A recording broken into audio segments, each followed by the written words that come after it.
Good morning students. आज हम class 8th part 1 सुभाषितानी पढ़ेंगे।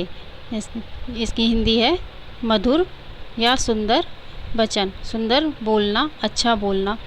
इसका पहला श्लोक है, गुणा गुणगेषु गुणा भवन्ति ते निर्गुण प्राप्य भवन्ति दोषा सुस्वादुतोया प्रभवन्ति नद्य समुद्रमासाद्य भवन्ति पेया। इसकी हिंदी है, गुणा गुणगेषु गुणा भवन्ति। गुणी व्यक्तियों के गुणों को गुणी व्यक्ति ही समझ सकता है, अर्थात जिसमें गुण होते हैं वह व्यक्ति गुणवान व्यक्ति ही समझ सकता है। ते निर्गुण प्राप्य भवन्ति दोषा। अगर गुणी व्यक्ति निर्गुणों को प्राप्त करके या निर्गुण व्यक्ति के समक्ष या साथ रहकर उसके गुण दोष में परिवर्तन हो जाते हैं, दोष में बदल जाते हैं। सुस्वादे तोया प्रवंती नद। जिस तरह से सुस्वाद तोया, तोया मतलब जल, स्वादिष्ट जल, नदी का जल स्वादिष्ट होता है, शीतल होता है, और वह समुद्र मासाद्य, समुद्र में मिलकर भवन्ति पेया, वह खारा बन जाता है, वह पीने योग्य नहीं रहता है। तो गुणी व्यक्ति के दोष, गुणी व्यक्ति के गुण अगर निर्गुण के पास बैठने से वह दोष में बदल जाते हैं। जिस तरह से नदी का जल स्वादिष्ट और शीतल होकर भी समुद्र में मिलकर वह पीने योग्य नहीं रहता है और वह खारा हो जाता है। दूसरा है इसका, साहित्य संगीत कला विहीन साक्षात पशु पुक्ष विषाणहीन तृण न खाद्यनपि जीवमान तद भागदेयम परम पशु नाम। साहित्य संगीत और कला के बिना, विहीन मतलब बिना, साक्षात पशु, मनुष्य साक्षात एक पशु के समान है जिसकी पूंछ और सींग नहीं है। मतलब साहित्य संगीत और कला का अगर किसी व्यक्ति के पास ज्ञान नहीं है तो वह एक पशु के समान है जिसके पूंछ और सींग भी नहीं है। तृण न खाद्यनपि जीवमान, वह मनुष्य घास, तृण मतलब घास नहीं खाता है। तद भागदेयम, यह तो परम पशु नाम, यह तो एक पशुओं के लिए बड़े सौभाग्य की बात है। तीसरा है हमारा, लुब्धस्य नश्यति यश पिशुनस्य मैत्री नष्टक्रियस्य कुलम सर्व परस्य धर्म विद्याफलम व्यसनेन कृपणस्य सौख्यम राज्य प्रबंध मत्रिदस्य नराधिपस्य।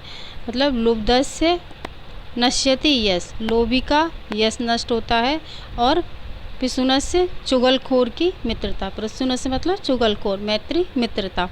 नष्ट क्रियस्य, जो कुल अगर कार्य नहीं करता है, निकम्मा होता है तो उसका कुल, और सर्व परमस्य धर्म, और उसका धर्म। विद्याफलम व्यसनेन, व्यसनेन जो बुरी लत वाले होते हैं उनकी विद्या का फल नहीं मिलता है।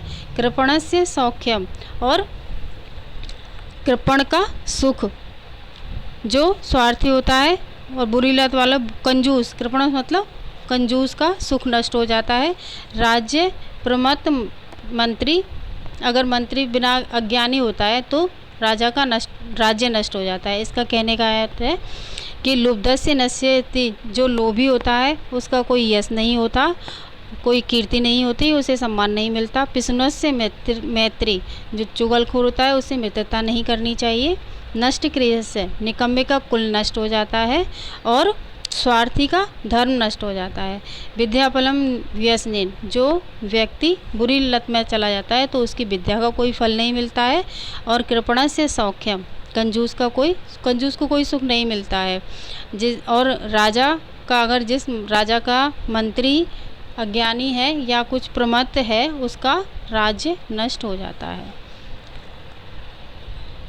एक बार हम इसकी हिंदी पढ़ लेते हैं तीनों की। पहले की है, गुण गुणियों में ही बने रहते हैं, और गुणवान व्यक्ति में समझ सकता है। गुणी व्यक्ति के गुणों को, महत्व को गुणवान व्यक्ति ही समझ सकता है। दुष्ट व्यक्ति से मिलकर गुणी व्यक्ति के गुण भी नष्ट हो जाते हैं। जैसे नदी का जल स्वादिष्ट और स्वभाव से शीतल होता है, परंतु समुद्र में मिलकर, समुद्र के संपर्क में आकर वह खारा हो जाता है और पीने योग्य नहीं रहता। वैसे ही गुणी व्यक्ति निर्गुणों के बीच में निर्गुण बन जाता है। दूसरा है साहित्य, संगीत और कला के बिना मनुष्य सींग और पूंछ के बिना एक साक्षात पशु के समान है। वह घास ना खाते हुए भी जीवित है। यह तो पशुओं के लिए बड़े ही सौभाग्य की बात है। अगला है हमारा लोभी की कीर्ति, चुगलखोर की मित्रता और बिना काम करने वाले का कुल, स्वार्थी का धर्म, बुरी लत वालों की विद्या तथा विद्या का फल और कंजूस का सुख और प्रमत्त अज्ञानी मंत्री वाले राजा का राज्य नष्ट हो जाता है। कितने मिनट